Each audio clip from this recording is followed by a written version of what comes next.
Hey guys, I'm Abe. I'm gonna try and do like a crash course of how to use Anki, because there's a couple things that I showed my roommate Eric that I feel like would just be so helpful for you guys to have right now while you're starting M1.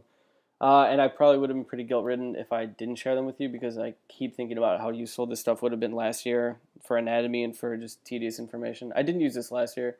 I used a different version of Anki, or I just studied by rewriting course notes, neither of which I think worked as well as this does. So let's get into it. I'm going to open up Anki. This is like the home screen of Anki. I don't know how to describe this, but you do most of the stuff in Browse. And this is the deck that I'm using right now, Mechanisms of Disease. This is our first deck this year. So here's all, this is literally 609 cards. These are all the flashcards I have for this deck right now. A lot of them I pulled from other resources, a lot of them I made. But either way, I have 609 cards that I've been reviewing and adding more to as this block has gone on. And I'm figuring out these cool little things about Anki that makes it a lot easier to make flashcards. So let's get into it. You want to add a card. It's going to be a basic card. You want this to be super straightforward and say something like non-selective alpha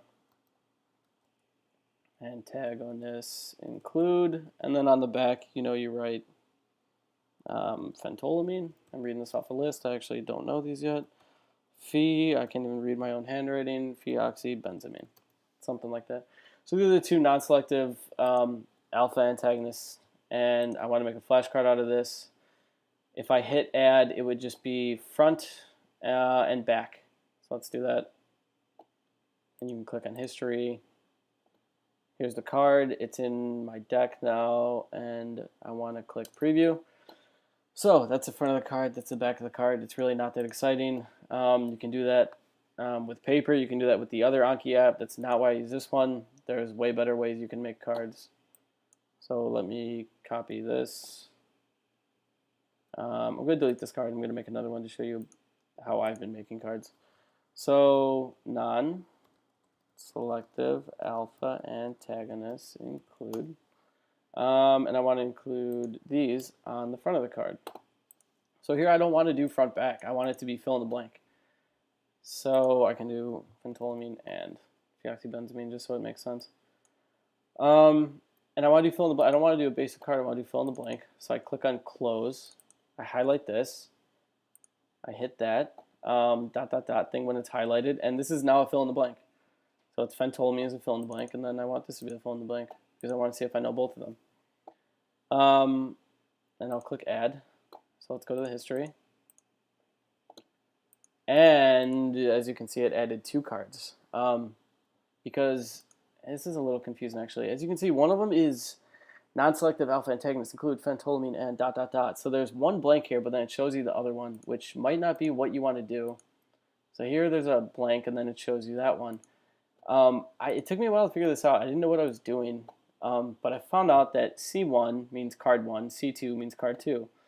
So card 1, this is blanked out, and it shows you pheoxybenzamine. Sorry, I don't think that's how you say that drug's name. It might not even be a drug. I really can't read what I wrote down.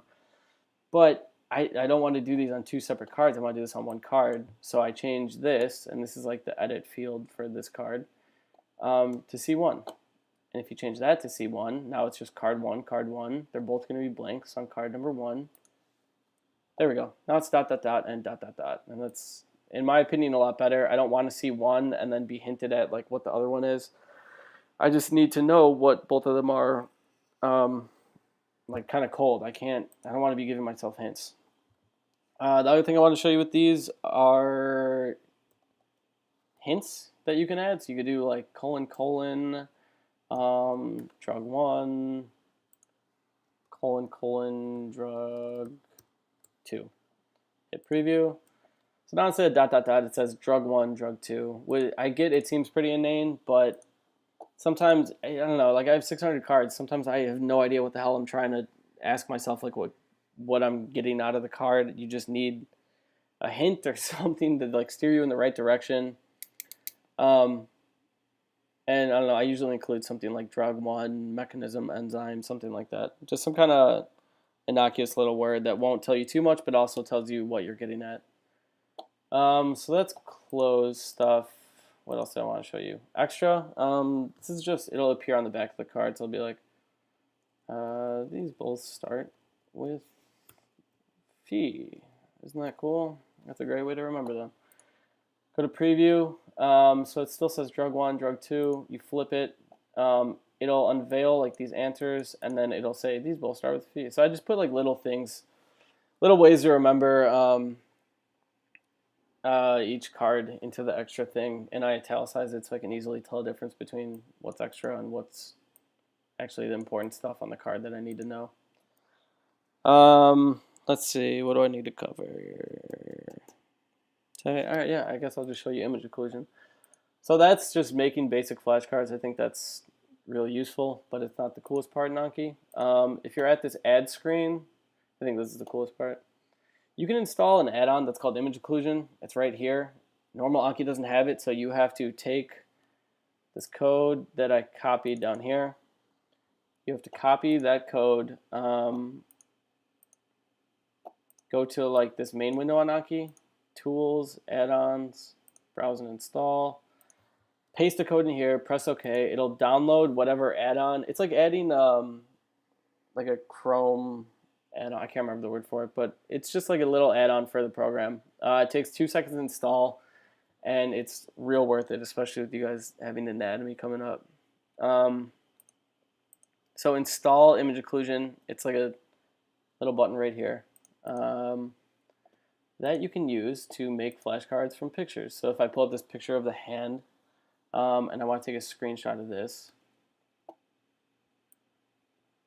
take a screenshot of it, go to Anki. Now I don't want to just paste it here because that's a screenshot of the hand, and let me see if I can pull it up. Yeah, everything's labeled. Like I'm not going to learn anything from this, and I don't want to cross out. I used to open this up in Notability and cross everything out and take like before and after screenshots.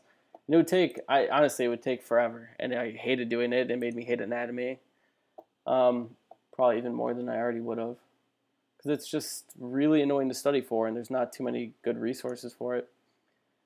Until now, you can open up this picture in image occlusion. So I took a screenshot that copied it to the clipboard, and anything you have copied will open in image occlusion automatically. And what I want to do here is start making some flashcards based on this picture. So I want to see if I know the scaphate, the lunate, the triquetral, the pisiform, and I'm making all these into flashcards.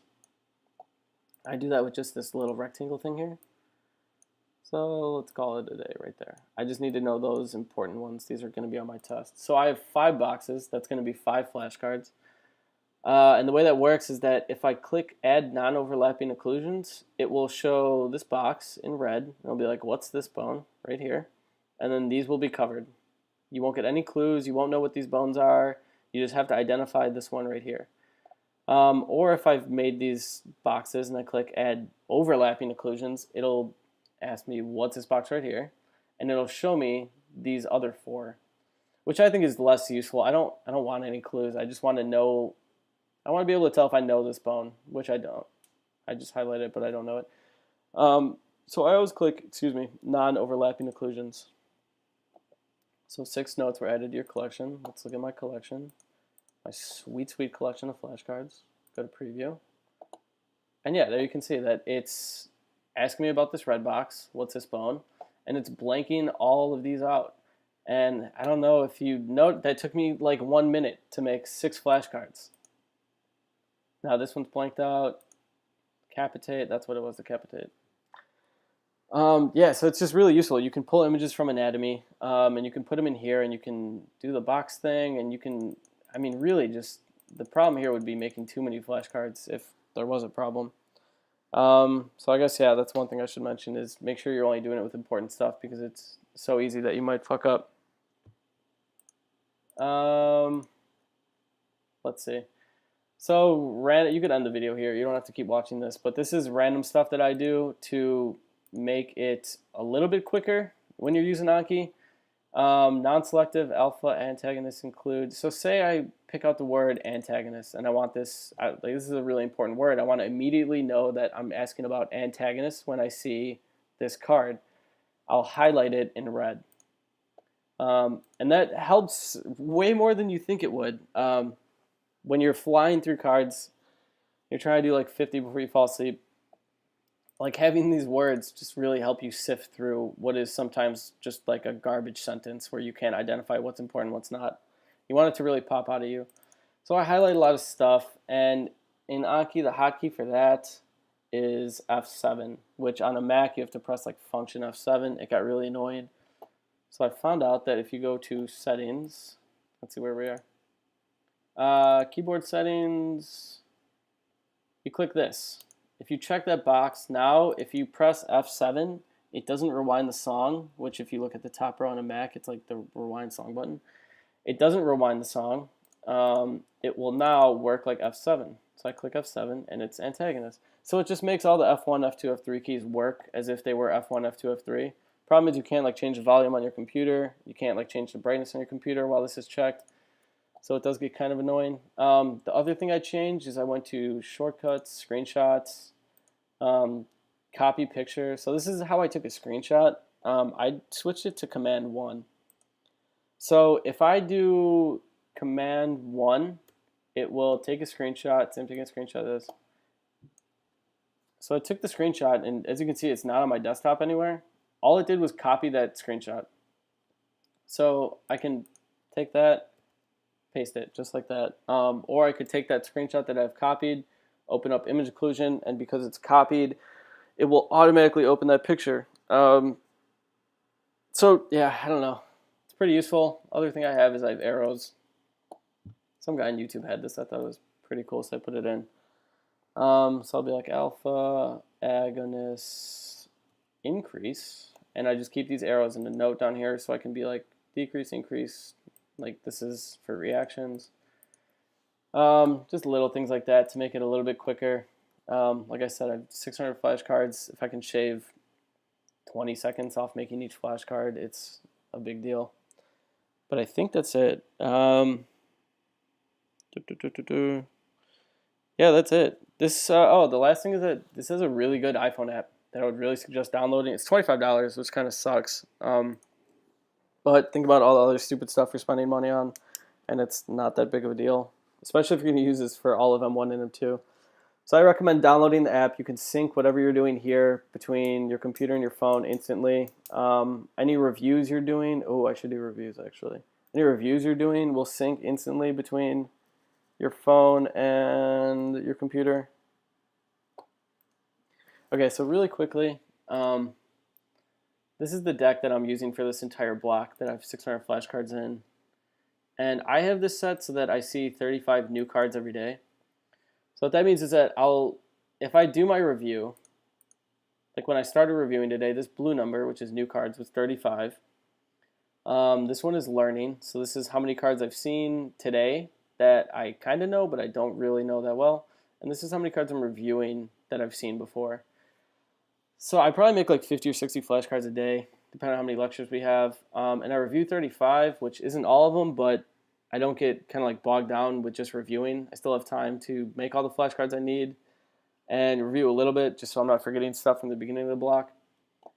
So show answer, retinoblastoma, E2F. I knew that, so I'll click good. And you can see that it went from learning to review. So I don't know, I guess all I have to say here is just figure out how many cards you want to review a day. I would do slightly less than you're making every day, because obviously they take a lot longer to make than they do to review. But I think that's it. If you guys have any questions, I'll try and include my contact information on the site, probably the Facebook page, wherever I end up posting this. Feel free to ask me. Texting me is probably easier. Emailing me, whatever. I don't care. Hopefully this is useful, though, and good luck with M1, I guess.